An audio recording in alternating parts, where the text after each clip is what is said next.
Olá pessoal, sejam todos bem-vindos ao nosso canal de Física e Matemática. Eu sou o professor Marcos Vinícius e hoje vamos começar uma série de aulas que vão te ajudar a entender melhor o mundo da física e da matemática. E o objetivo dessa aula é apresentar para vocês o Sistema Internacional de Unidade, tá? O SI. Então toda vez que eu falar Sistema Internacional de Unidades, eu posso também falar SI, vocês automaticamente se remetem ao Sistema Internacional de Unidade. Eu vou explicar a sua importância, a sua grandeza fundamental, a conversão entre unidades e também explicação prática do SI, tá? A sua aplicação prática. Então vamos lá. Eu tenho aqui, na nossa primeira aula, o que nós vamos falar? Nós vamos falar de algo fundamental para todas as medições que nós fazemos na ciência, na engenharia, no dia a dia. Então aqui, o Sistema Internacional é muito importante nessas duas áreas, tá? Não só nessas áreas, como na área do nosso dia a dia. Por exemplo, imagina um padeiro que quer fazer pão. Ele vai ter sua medição. Então, essas medições, o que acontece? Se você não tiver ela padronizada, você pode ter problema. E o SI, tá? Ele é a base para todas as medições precisas e padronizadas que nós realizamos. E garante que, independente de onde você estiver no mundo, as medições vão seguir um padrão uniforme. Então, assim, entender o sistema internacional é essencial não só para quem trabalha na engenharia ou na ciência, ou então trabalha com a física ou matemática, mas também para qualquer um que vai precisar envolver essas medições. E o que é o Sistema Internacional de Unidades? Ele é um sistema de medição padronizado que é aceito utilizado praticamente em todos os países do mundo. Então ele define as unidades padrão para todas as grandezas físicas, desde mais simples como, por exemplo, comprimento e massa, tá? Como também ele consegue nas coisas mais complexas, caso a intensidade luminosa. Então assim, nós vamos ter aqui, eu vou apresentar para vocês, aqui você tem um desenho, tá? Aqui eu tenho as grandezas, e através das grandezas que eu tenho aqui, eu vou passar para vocês tudo certinho nos próximos slides. Eu vou falar de todas as grandezas fundamentais. Então eu vou passar para vocês agora mais ou menos como aconteceu, porque isso aqui não acontece do nada, tá? Tudo na ciência é baseado em pesquisas, tá? Pessoas que trabalharam. Então, o SI ele foi oficialmente estabelecido lá em 1960, tá bom? Na 11ª Conferência Geral de Pesos e Medidas. Ele foi baseado no sistema métrico, que já existia desde o final do século XVIII, tá? Ele já existia desde lá.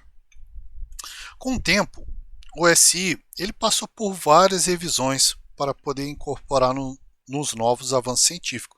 Por exemplo, em 2019, o quilograma passou a ser definido como uma base constante de Planck. Eu vou passar para vocês mais na frente como isso foi feito, tá bom? Vou passar de cada uma delas e vou explicar cada uma das suas grandezas, suas constantes, vou explicar direitinho para vocês, tá? Então, o que eu quero que vocês entendam é o seguinte: essa padronização, ela tem muita importância para cientista, engenheiro, profissionais de diversas áreas, para eles poderem se comunicar e trabalhar junto, sem ter ambiguidades, tá, nas medições. Porque olha só, imagina se cada país tivesse seu próprio sistema de unidade. Então isso iria tornar a ciência e o comércio um pouco não, né? Muito mais complicado. Porque imagina, você chega ali na Argentina e fala, ó, eu tenho 100 gramas de trigo, quero trocar com você aqui para poder trocar ou vender esses 100 gramas. Só que chega lá, ele acha que esses 100 gramas na Argentina iria valer 200 gramas e não quer fechar o negócio com você. Por quê? Porque as medições estavam o quê? Diferentes. Estavam erradas, tá bom? Então, você ter uma padronização é de suma importância para comércios, tá? Para a ciência em todas as áreas que envolvem medições. Agora eu vou falar para vocês das 7 grandezas fundamentais. As 7 grandezas fundamentais do SI. Tá? Ela é a base para todas as outras unidades de medida. Então, o que acontece? Elas são chamadas de fundamentais, tá? Porque elas não podem ser derivadas de outra grandeza. Em vez disso, outras grandezas são derivadas e são definidas a partir dela, tá bom? Então eu vou explicar para vocês tudo direitinho quais são as 7 grandezas. Então aqui eu tenho uma tabela do Inmetro, tá? Ela é de 2019 e ela está atualizada após aprovação na 26ª reunião, tá, da Conferência Geral de Peso e Medida. O Brasil, ela fez parte também nessa tomada de decisão, foi pelos estados membros do Boreal Internacional de Peso e Medida. Isso vai assegurar uma estabilidade futura no SI. Por quê? Porque a partir desse momento eu consigo abrir margem para a oportunidade de utilização de novas tecnologias, incluindo a quântica, para a gente poder implementar novas definições. Então agora nos próximos slides eu vou aqui apresentar para vocês a tabela, a nova tabela, né, do Sistema Internacional, do SI, tá bom? Então das 7 grandezas agora, eu vou começar pela grandeza tempo. A sua unidade base é o segundo. Tá? Eu vou falar primeiro da definição anterior para depois falar como ela é definida. Vou falar depois sobre sua constante, seu símbolo e o valor. Então vamos lá. Na sua definição anterior, o segundo ele era a duração de 91926317770 períodos da radiação correspondente a uma transição entre dois níveis hiperfinos do estado fundamental do átomo de Césio 133. Então ele era definido assim. Era o que? Era o período da radiação correspondente à transição entre dois níveis hiperfinos do estado fundamental do átomo. E esse estado ele se refere a uma temperatura de 0 Kelvin, tá bom? Só que essa definição ela era recente, tá? E ela tem sido realizada com incerteza cada vez menores e com relatividade facilidade. Tá? Então, se você utilizasse um equipamento comercial, você ia ver que tinha incerteza cada vez menores. E era relativamente fácil perceber. Então, agora, no novo SI, o que aconteceu? Tá? Então, no novo SI, vou apagar aqui para poder facilitar para a gente aqui. No novo SI, eles mantiveram o símbolo, lógico, que é em segundo, né? E a sua definição ela foi reescrita quando se fixou um valor numérico da frequência de transição hiperfina do estado fundamental não perturbado do átomo de césio. Então, essa nova definição fixou o que? A frequência, tá?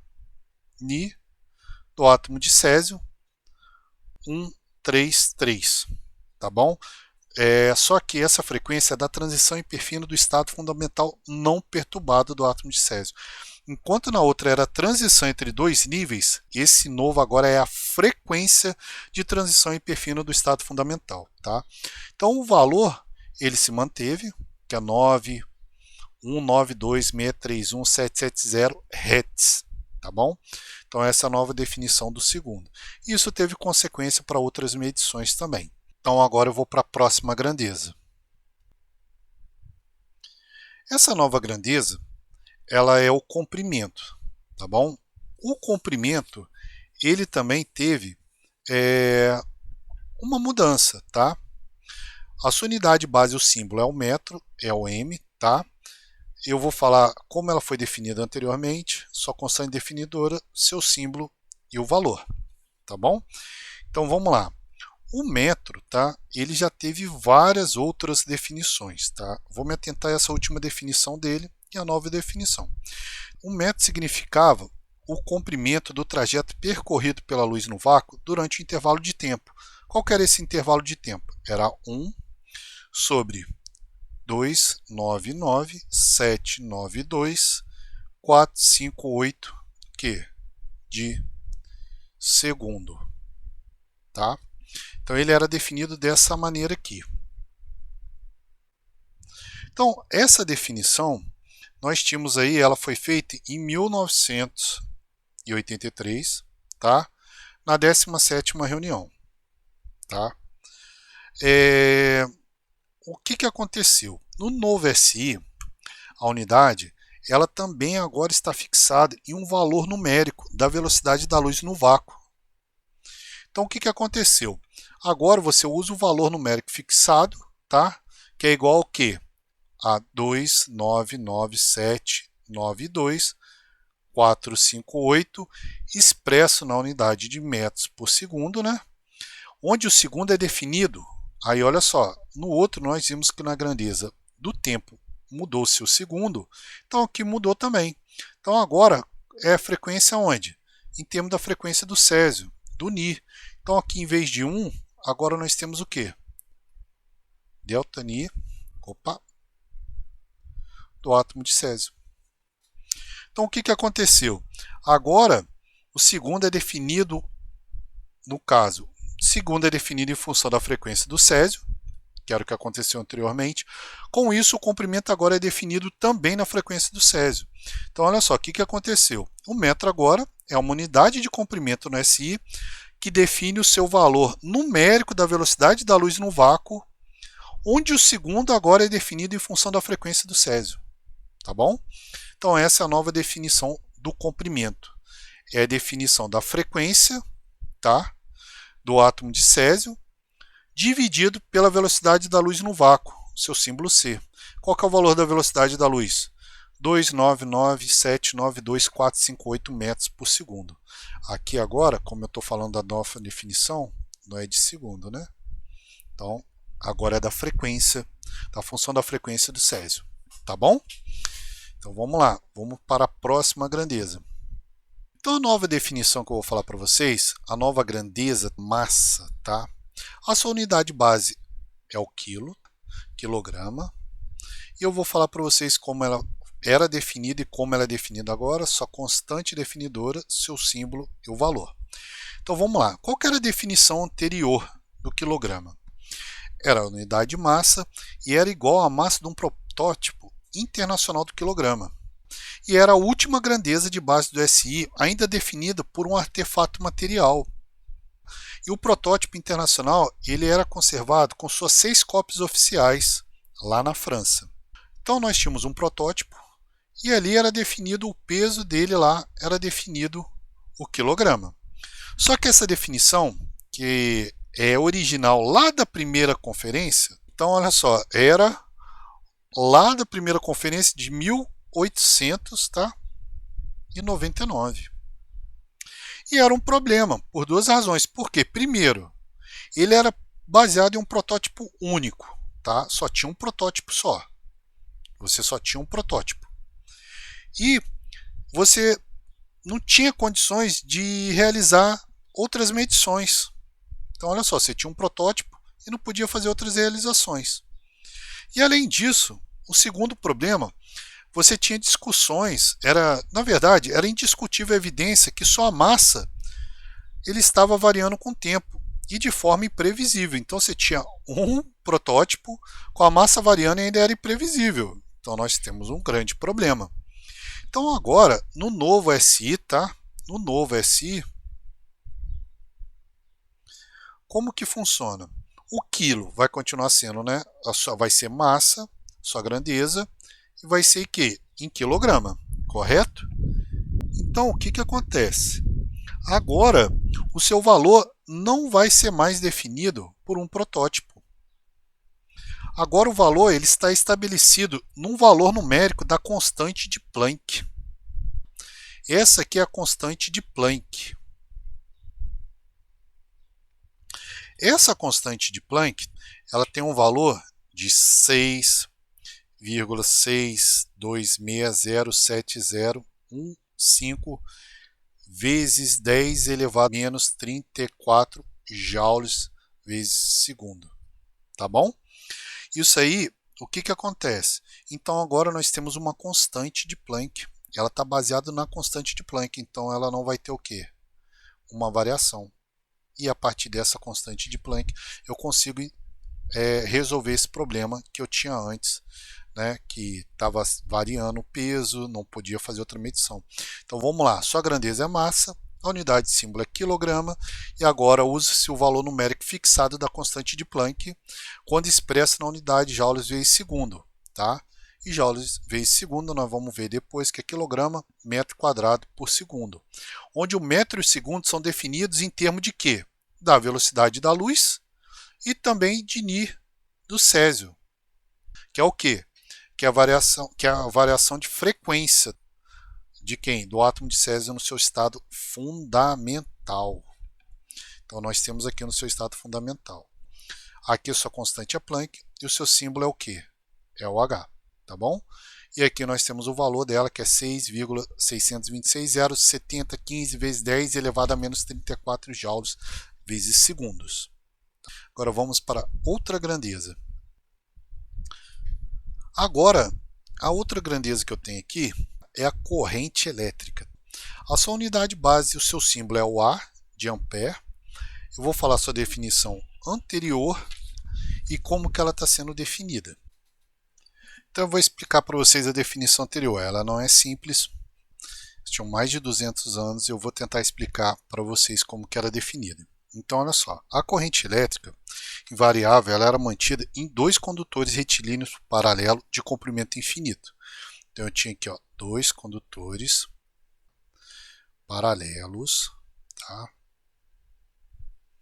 Então aqui eu tinha dois fios condutores. Vamos supor que eles estão bem paralelos aqui, tá? É difícil desenhar, tá? Então eu tinha dois fios condutores paralelos. Vou colocar aqui. Esses dois paralelos, eles eram não só infinitos, de área de seção transversal desprezível. Eles eram situados num vácuo a 1 metro de distância um do outro, tá? Então daqui até aqui, ó, eu tinha 1 metro. Então aqui eu tinha 1 metro de comprimento, tá? Essa linha transversal aqui, o que acontece? Eu tinha aqui esses dois tamanhos aqui. E essa distância, ela produzia nesses condutores uma força igual a 2 newton, tá? Eu tinha uma força aqui entre esses fios igual ao quê? Igual a 2 vezes 10 elevado a menos 7 o quê? Newton, tá bom? Então esses fios aqui transversais aqui era de 1 metro, deixa eu acabar de desenhar aqui. Então era isso que eu tinha nesses fios aqui, tá? Aqui eu tenho 1 metro. Então, opa. Aqui eu tinha 1 metro. Então vamos lá. Eu tinha aqui a corrente elétrica, ela era invariável, era mantida por esses dois condutores aqui, tá? Esses dois condutores aqui, esses dois fios condutores aqui, tá? Então, resumindo, eu tinha aqui uma corrente elétrica invariável, tá? Ela era invariável. A corrente elétrica dela era de 1 ampere. Eram dois fios paralelos e retilíneo, de comprimento infinito, e a seção de área dele era desprezível. Era situado no vácuo a 1 metro de distância um do outro, tá? Ele produzia uma força nesses condutores igual a 2 vezes 10 elevado a menos 7 newton por metro. Então, esse experimento ele tinha sido realizado 200 anos antes por André-Marie Ampère e ele tinha um grande problema, que ele não estava compatível com os avanços da tecnologia e da física quântica. Então, esse experimento não era compatível com os dias atuais. Então foi feito o quê? Uma definição nova. Vai ser sua unidade base ampere, fixando um valor agora, tá? E o valor numérico é em cima de quê? Da carga elementar. E quanto que vale sua carga elementar? Sua carga elementar é igual a quê?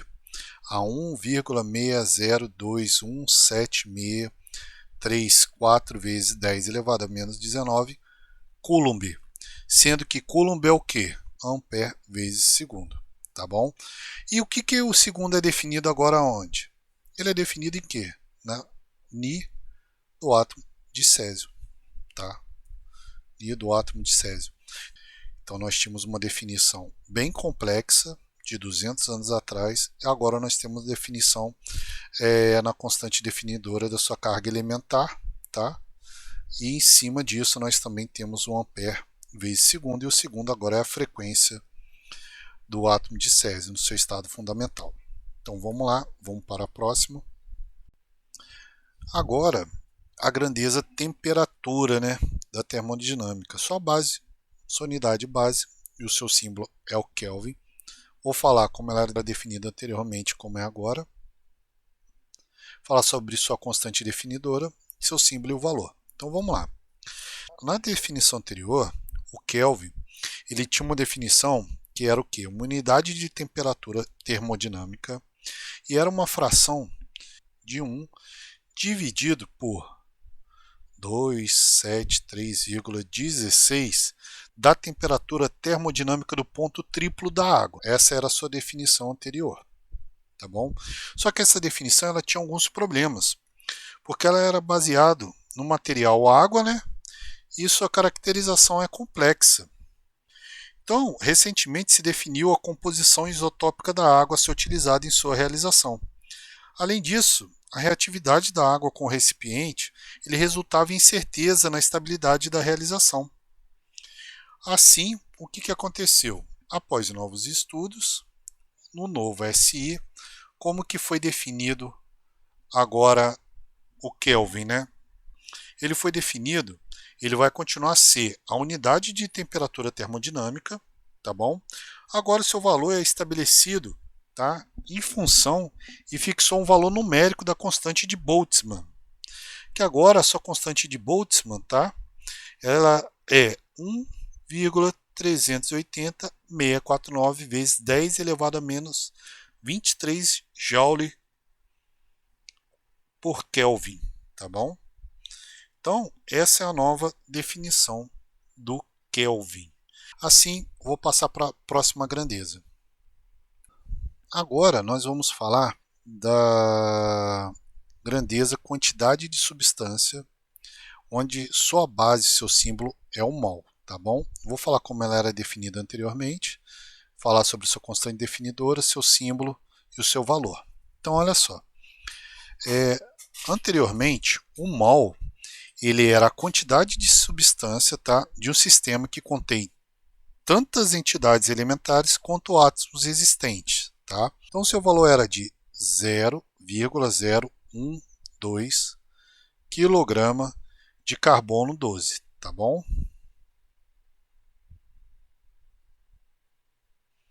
Então, essa era o que? Era a sua definição.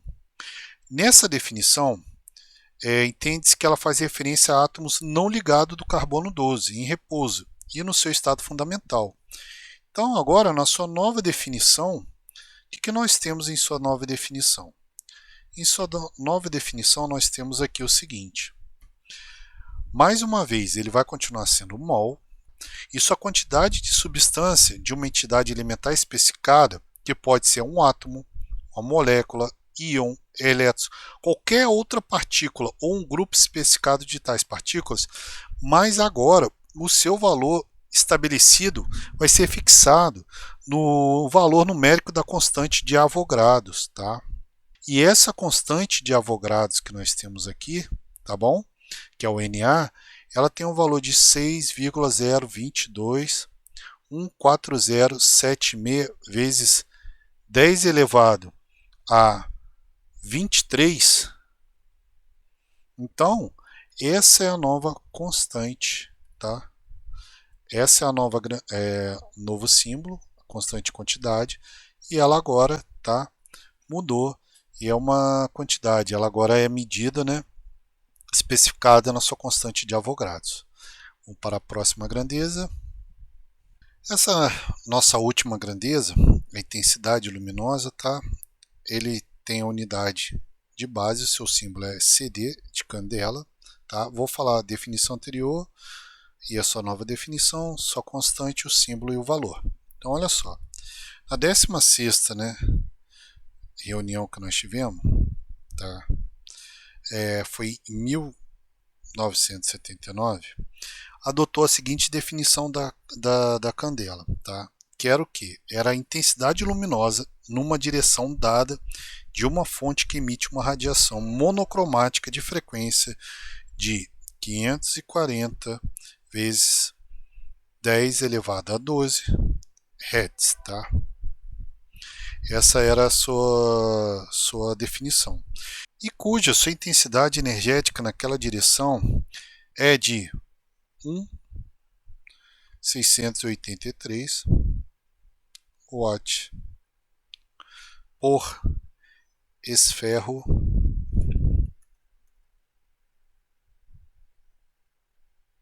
radiano. Tá bom? Então, essa era a sua definição. Agora, no novo sistema internacional, o que aconteceu nesse novo sistema internacional? Nesse novo sistema internacional, nós tivemos uma mudança. Como aconteceu nas outras, a candela não foi diferente. Então, olha só, agora ela é a unidade de intensidade luminosa em uma dada direção no SI. E o seu valor numérico fixo, ele vem da eficácia luminosa da radiação monocromática de frequência 540, tá? Vezes 10 elevado a 12 Hz, tá? Então aqui agora é KCD, tá bom? Quando se expressa unidades, qual que é a sua unidade? Lumens por watts, tá? Tá bom? Então, ficou assim. Nós tivemos as nossas grandezas baseadas em constantes, tá bom? Agora eu vou falar sobre suas derivadas e suas aplicações. Unidades, derivadas e suas aplicações, tá? Então, olha só, o que é uma definição? O que é unidade derivada, tá? As unidades derivadas são criadas a partir das unidades fundamentais para medir grandeza mais complexa. Por exemplo, a unidade de velocidade é metro por segundo, que combina as unidades de comprimento e tempo. Então, por exemplo, que eu tenho aqui a velocidade, tá? Eu tenho a velocidade, eu vou dizer que ela está em metros por segundo, e eu estou utilizando duas grandezas. Quais são as grandezas que está sendo combinada? A de comprimento e tempo. Tá bom? Então eu tenho essas duas grandezas. A velocidade, por exemplo, eu posso explicar para você que é uma taxa, tá, de mudança de posição do objeto ao longo do tempo. Então, por exemplo, quando você vai medir a velocidade de um carro, nós usamos o quê? Metros por segundo. Você também pode escrever em quilômetros por hora. Não tem problema nenhum. Todas são derivadas. Então você consegue explicar, por exemplo, que um carro está com uma velocidade de 50 quilômetros por hora. Tá bom? Eu também tenho aceleração. A minha aceleração, ela é o quê? É a taxa de mudança da velocidade ao longo do tempo. Então ela está em metro por segundo ao quadrado. Por exemplo, quando você freia um carro, você vai estar utilizando metros por segundo ao quadrado. Você também tem a força, que é em Newton, tá bom? A força tá em Newton. A força, ela é igual ao quê? A 1 Newton, certo? A força está em quê? Em Newton. Então eu posso falar que é 1 Newton. O que é 1 Newton? Eu posso pegar 1 Newton e dizer que é a mesma coisa que quilograma metro por segundo ao quadrado. Muitas derivações, tá? Eu posso falar também de Pascal. Pascal, tá? Eu posso dizer que o que é 1 Pascal? É a mesma coisa que 1 Newton por metro ao quadrado. Eu posso também trabalhar com energia, tá? O que é energia? Eu vou falar que é joule, tá? O que é joule? Aqui essa unidade, que é a mesma coisa que o que? 1 Newton por metro. Então eu tenho muita coisa para poder falar, várias derivadas. Por exemplo, eu tenho aqui da carga elétrica, tá? A carga elétrica, eu posso falar o que é uma carga elétrica, tá? Tá em Coulomb, tá? Tá? E essa carga elétrica ela é expressada em C. O que é o C? É 1 Coulomb, tá? É igual ao que? A mesma coisa que 1 ampere vezes segundo. Então, olha só as suas definições, suas derivadas. Você tem muita coisa para você poder derivar. Então, a partir das 7 grandezas que eu mencionei anteriormente, eu estou usando outras derivadas e passei aqui algumas aplicações. Então, no próximos slides agora, no próximo slide, eu vou falar para vocês sobre os prefixos. O prefixo, tá, do SI, ele nos permite que a gente consiga expressar valores muito grandes ou muito pequenos de forma compacta e fácil de entender. Então, por exemplo, em vez de dizer que eu tenho aqui 1 milhão de metros, eu posso dizer o prefixo mega, tá? E dizemos que ele tem, na verdade, 1 megâmetro, tá? Então ele tem 1 megâmetro.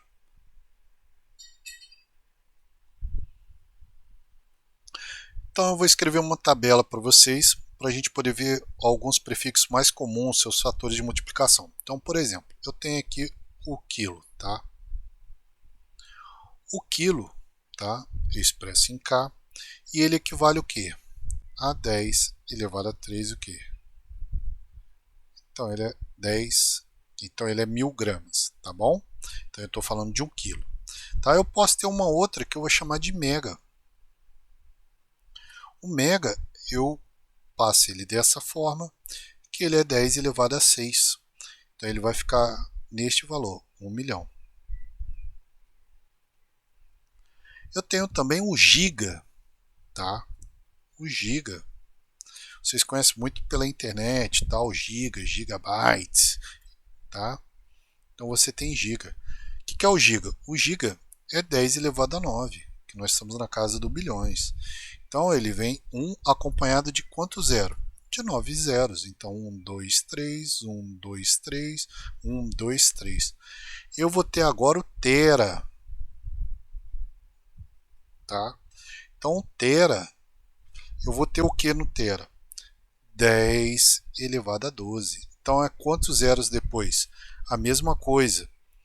12, 0, 2, 3, 1, 2, 3, 1, 2, 3, 1, 2, 3, 12.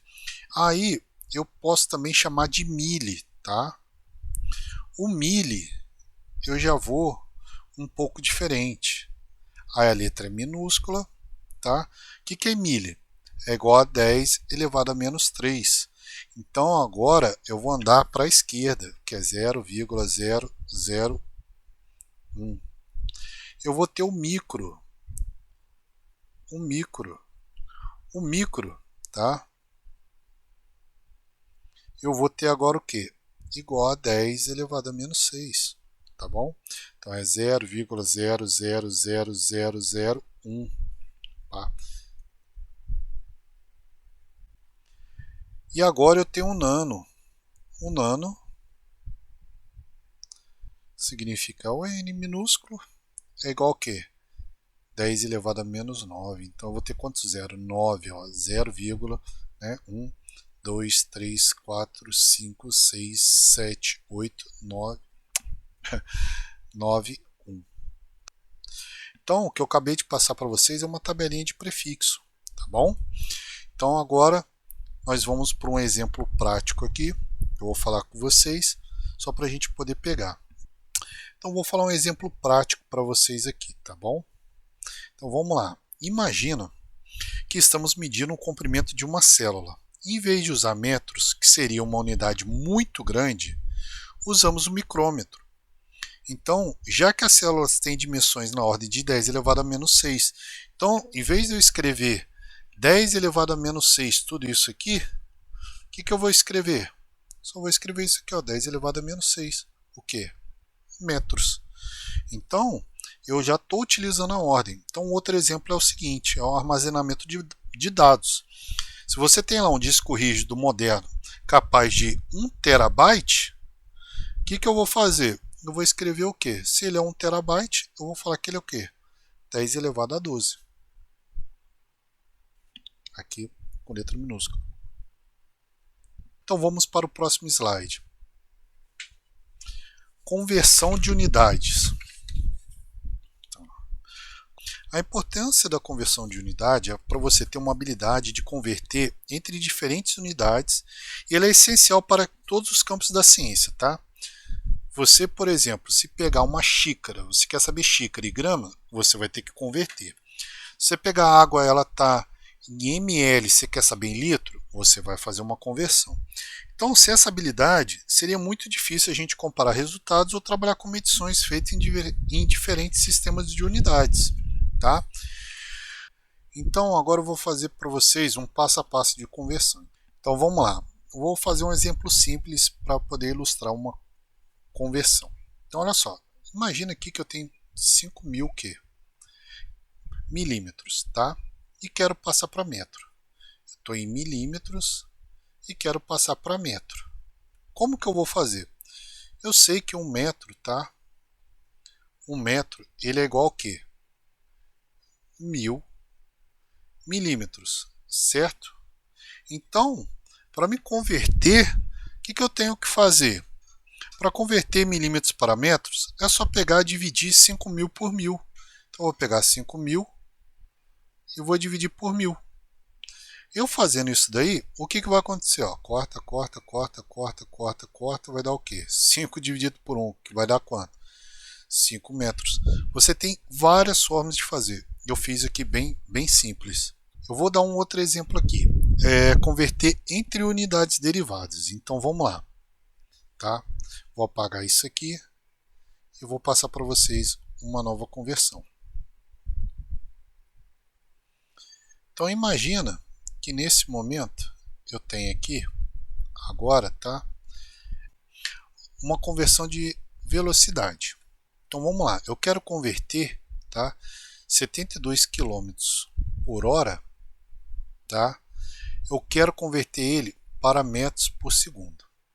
Qual que é o raciocínio? O raciocínio eu tenho que pegar agora e algumas informações, tá? Eu sei que 1 quilômetro, tá? É igual a quê? A 1.000 metros, certo? Eu também sei que 1 hora é igual a 3.600 o quê? Segundos, certo? Então eu posso fazer essa relação. Então se eu sei que 1 quilômetro dividido por 1 hora, e eu pegar que 1 quilômetro ele equivale a 1.000 metros, vou dividir ele por 3.600 segundos. Então se eu cortar aqui, cortar aqui, cortar aqui, cortar aqui, eu vou ter o quê? 10 dividido por 36, certo? Se eu pegar 10 dividido por 36, eu vou ter 1 dividido por 3,6. O que eu tenho aqui? Está em metro, isso aqui está em segundo, correto? Então eu consigo, tá, ter essa informação de que eu só vou fazer uma conversão. Se eu quero de quilômetros por hora e passar para metros por segundo, tá? Eu simplesmente preciso fazer uma coisa. Se eu quero passar, deixa eu mudar a cor da caneta aqui.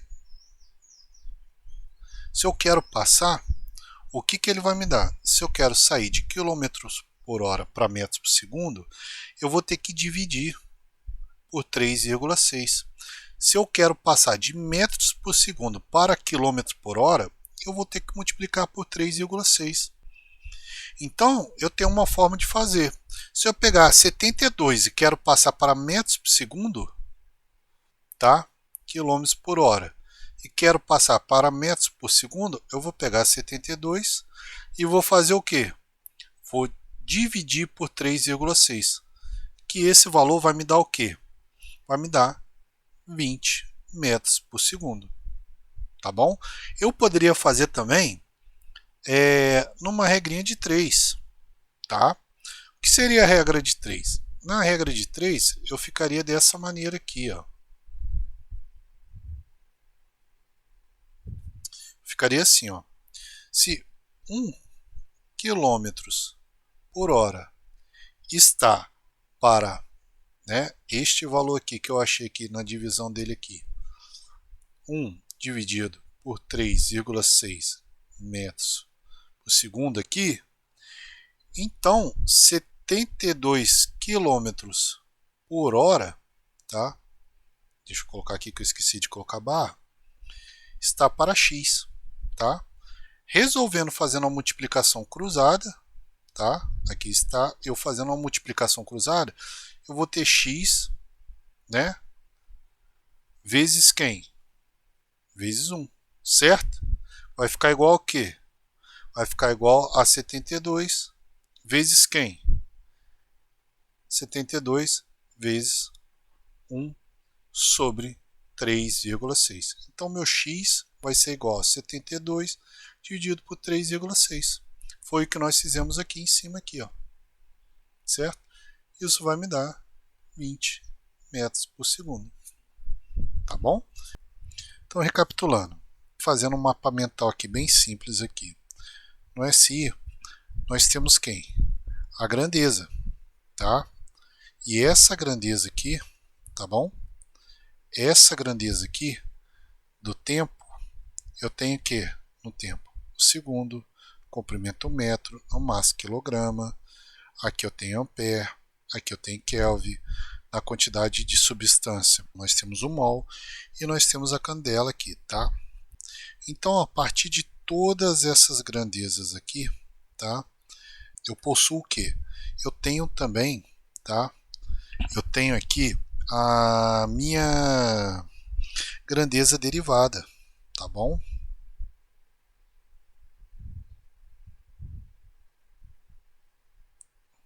Tá?